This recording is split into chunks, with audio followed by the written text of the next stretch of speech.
Hey, and welcome to Occam's Razor, where the simplest answer is often the truth and common sense reigns supreme.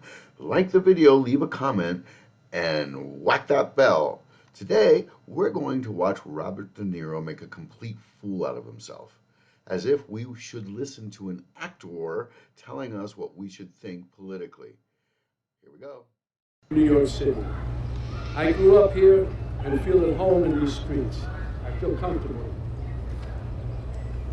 The Twin Towers fell just over here, just over there. This part of the city was like a ghost town. But we vowed we would not allow terrorists to change our way of life.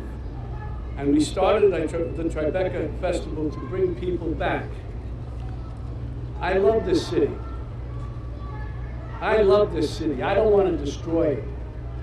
Donald Trump wants to destroy not only the city, but the country, and eventually he could destroy the world.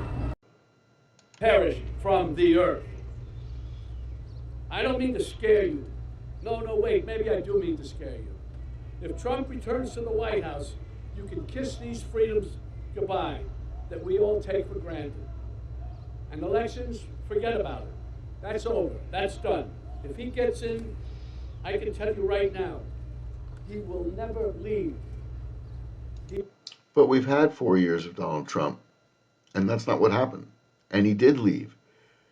And there was not the violence that they're saying. I can't stand. He will never leave. You know that. He will never leave. What does that mean? Is that the country we want to live in? Do we want him running this country and saying, I'm not leaving, I'm dictator for life? I hope. What evidence does he have that that would happen? Just curious. This new ad campaign reaches outside the bubble to remind supporters of what a danger he is to our lives. This is not a threat. This is a reality. Based on what? What evidence do you have, sir? And that's why I've joined the Biden-Harris campaign, because the only way to preserve our freedoms and hold on to our humanity is to vote for Joe Biden for president. Really. We don't have a choice. On January 6th, while Republican lawmakers despicably tried to keep the loser Trump, in the White House, and Trump-inspired insurrectionists stormed the Capitol. Excuse me. No one, including Donald Trump, has been charged with insurrection. So therefore, that's just a lie. And I'm going to do a comment at the end, but I had to chime in on this because I hate when they say this. It's unbelievable. There was no violence. There was a couple things broken here and there. Okay, fine.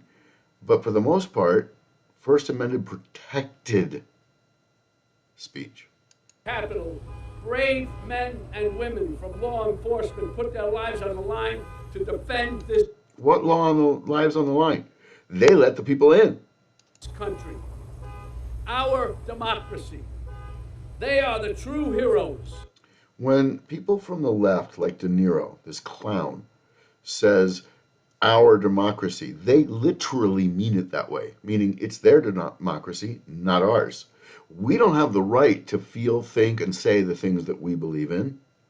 These guys are the true heroes. They stood and put their lives on the line. Remember, no one had any weapons. No guns, no weapons.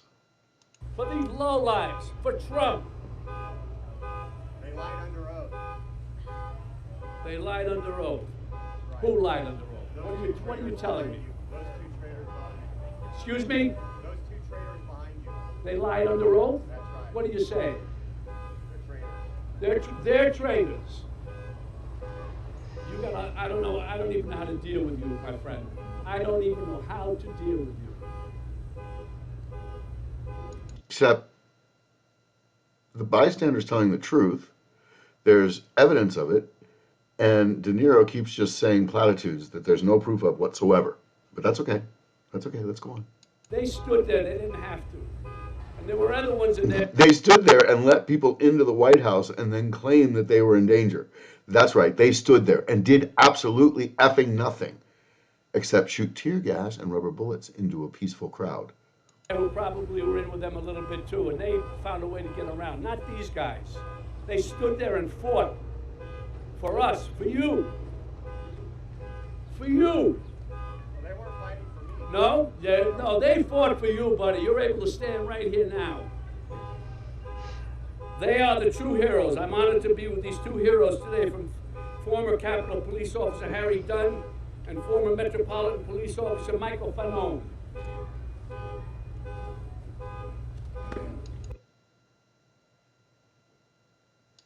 Okay, there you go. That's the opinion of one Robert De Niro, who's done what in his life? He's a mediocre actor, maybe in some movies actually a good actor, but does that make him someone who has brilliant opinions, or anybody who's an expert in politics, or an expert at what's going to happen if Donald Trump becomes president? But here's the elephant in the room that nobody's talking about.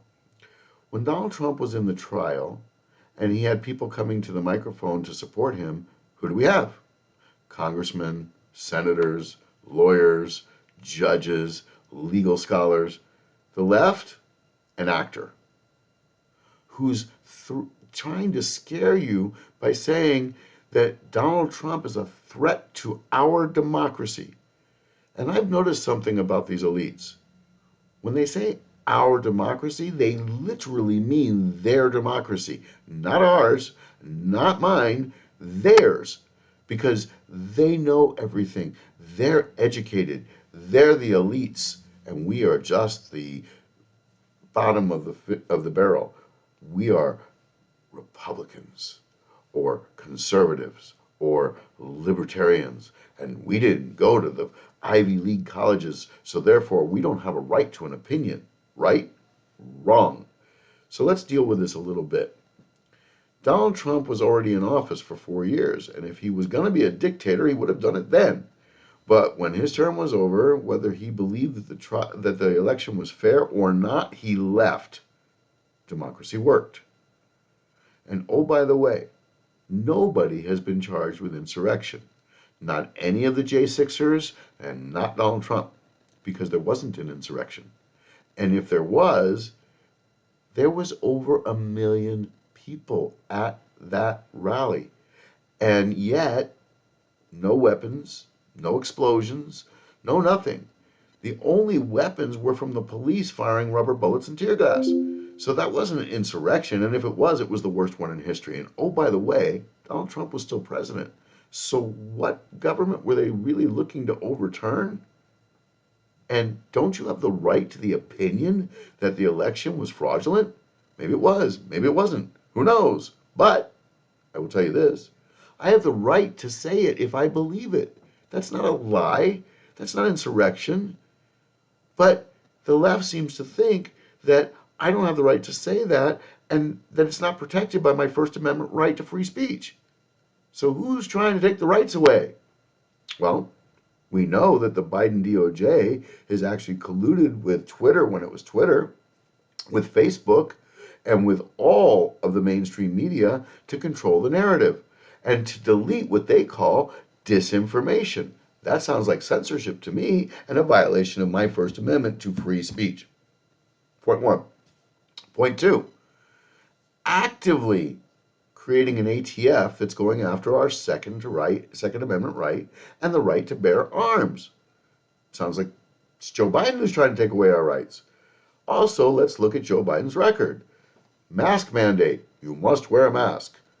Vaccine mandate, you must get vaccinated if you're a federal employee or part of the military or get fired. Must have electric cars by 2035, even though we don't have the infrastructure for it. Must not have a gas stove. Oh, no, no, no, you can't do that because clean burning gas is somehow a threat to the environment. But Joe Biden thinks that we don't have that right. Joe Biden tells foreign countries what they should do, tells Israel how should they run a war after having a near Holocaust, sides with the Palestinians, funds the Iranians. Who's the dictator? Who wants to end our republic, not our democracy. So that's just part of the issue. The other issue is very straightforward. Donald Trump, under his presidency, we saw what? Inflation at 1.4 to 1.9%, median wage increasing year over year, outpacing inflation because there was none. People were wealthier, people were happier. They had the Abraham's Accord. He moved the embassy to Jerusalem, just to name a few. But in short, life was better under Donald Trump. And had the left not tried to stop him in everything that he did, who knows what he could have accomplished. And I think the majority of people are starting to realize that. And that's why you had 25,000 people in the Bronx, 100,000 people in New Jersey, and very diverse crowds. So that's Occam's razor. That's the simplest truth. That's common sense. Like the video, leave your comments, smack that bell, and we'll see you next time.